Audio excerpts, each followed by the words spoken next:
So you have a very unique story about how you got started with music that involves Yeah. traveling and a dare. Can you tell us about that? It does. I was right out of high school. I decided that the best way to avoid university was to go traveling. So I went to Australia and I lived there for a year. And I had always wanted to, play and sing, but I was always way too shy to do it.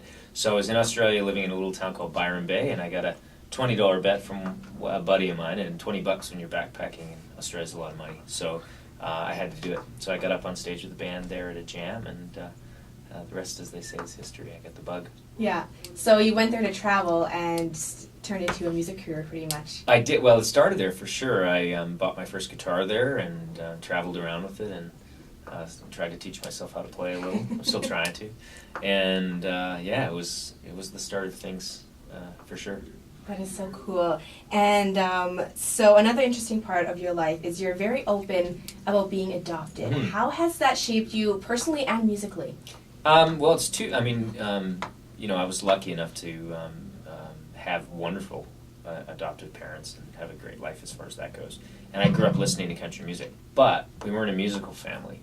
So when I did find my biological family, I discovered that, and I had the bug at that time. So when I discovered my biological family were musicians and artists of different degrees, and there's Junos in the family, the whole thing. So that really gave me the confidence, but it was nature versus nurture a little bit. So the nature was that the music was in my blood. The nurture was country music because I grew up with country music.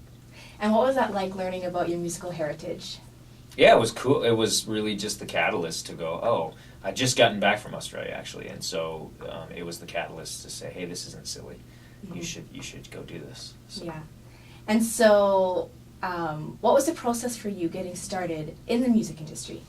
Yeah, well, it started out like most people. I got in front of as many microphones as I could get in front of, so it was karaoke and songwriter nights and open mics and, all those different things to get any opportunity that I could, to get a chance to do that. So it was a long road for us. I had a couple kids, 3 kids in the process, and raised them in between, but I think it's the same for most people. Yeah. And your kids, are they following in your footsteps? Are they interested in music or other things? My 2 older kids are teenagers now, and they, it's not very cool to do what Dad does, but hopefully they'll come around at some point, or hopefully not, maybe. And our youngest, who is 8, she's definitely the musical one of the kids. So somebody might. We'll see. Yeah, just gotta wait it out, see what happens. Yeah, we don't try to push them in any direction. Let them follow their own thing. Yeah. So far, so good. And when it comes to traveling between Nashville, Calgary, across Canada, doing songwriting, how has your songwriting grown over the years through that? Yeah, sorry about that. That's okay. I'm really lucky with the songwriting side of things because I've been fortunate to get to work with some of the best in the world, and that's really by accident more than anything else.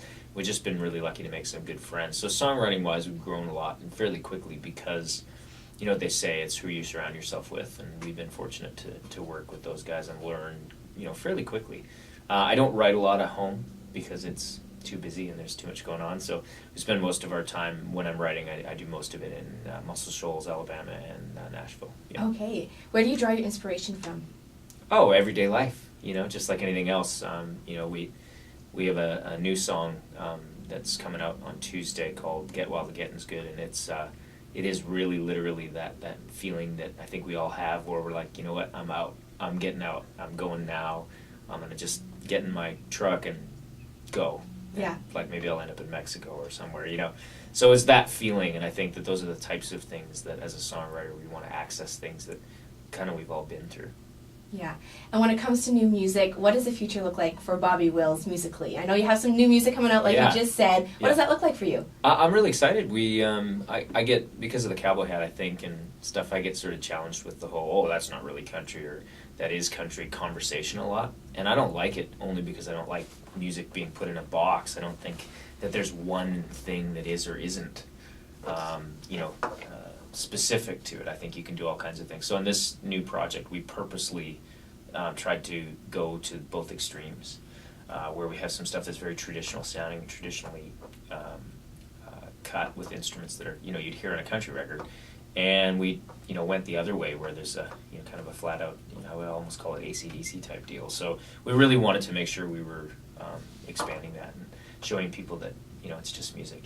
If you love it, turn it up. Definitely. How do you feel about that, being able to go into other genres almost?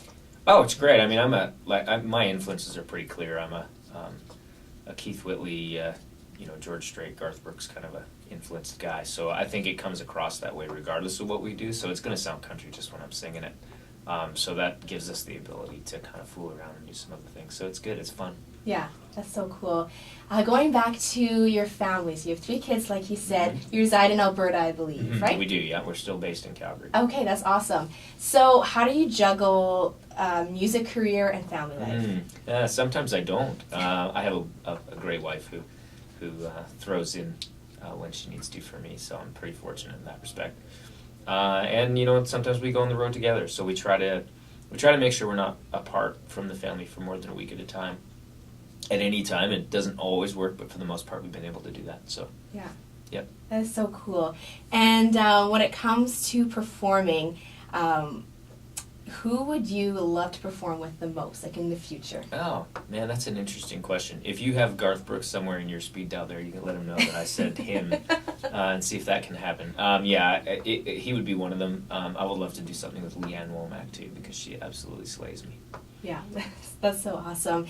And when it comes to writing music, what's that feeling being on stage, playing your own songs, and just having the response of the crowd singing back to you, just jamming out?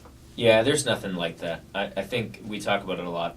To be successful in the music business, there is an ego piece that's necessary, and there isn't anything better or higher than you can get than having people, repeat back to you something that you put your heart into. And so it's a pretty amazing feeling, and it keeps me going for sure. Yeah. Has there been a moment where you just kind of felt like, yeah, this is it. This is what it feels like being a musician? Is there a moment that comes to mind?